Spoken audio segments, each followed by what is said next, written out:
Hey guys, it's Shannon Bryant, Virtual and Blended Learning Coordinator in Keller ISD, and this video is all about processing notes. So you took notes in class, but now what are you going to do with them?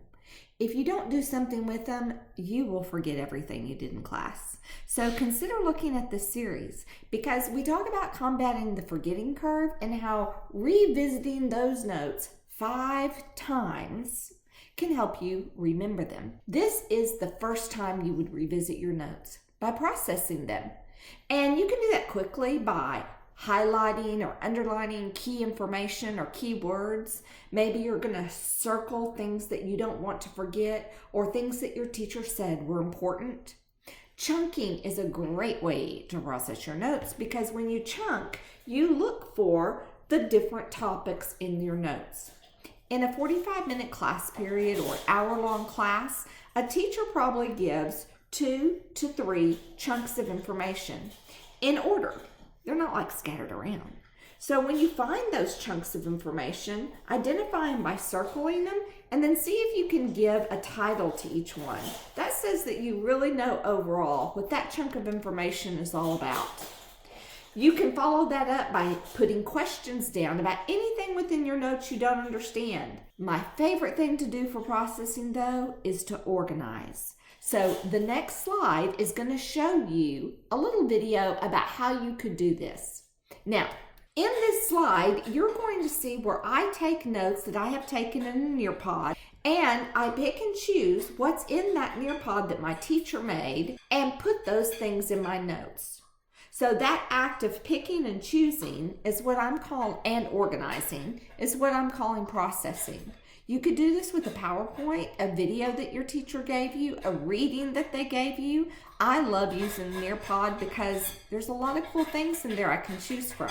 So here on the right, you can see my notes, right? I'm scrolling around to show those. They were taken in a Nearpod during class, and I had them emailed to me. On the left-hand side, I'm taking a Google slide, and I'm making it the size of a piece of paper.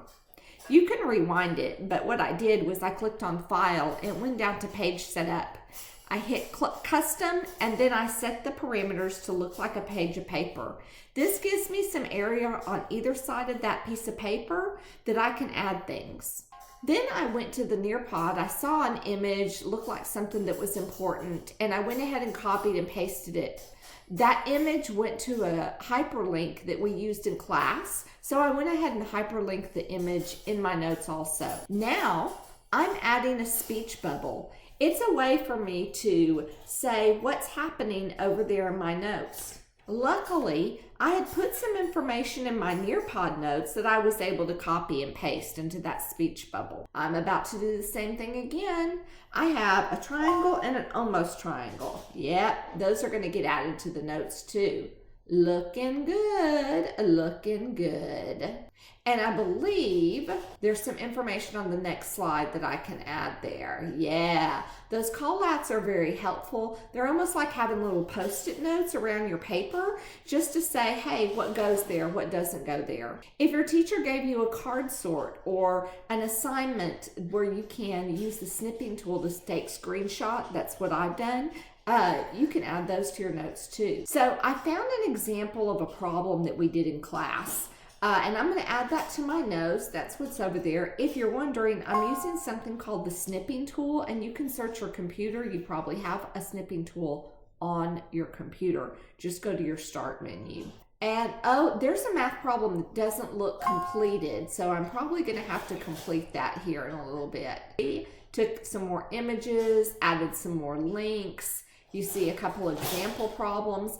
Basically, I am picking and choosing from my notes, and I'm getting more of a second draft. You can look at the notes that you take in class as your first draft or your rough draft, and then you are revising those notes just like you would do an essay. Now, I ended up with more than just one concept, so I needed another page, which is really easy to do. I would probably have one Google slide of notes for each unit or chapter that I'm doing in class. I can keep all of those in a Google folder, or I can attach them to a Google website if I'm using that to organize digitally, Or this could have all been done in a notebook. I hope you like this video.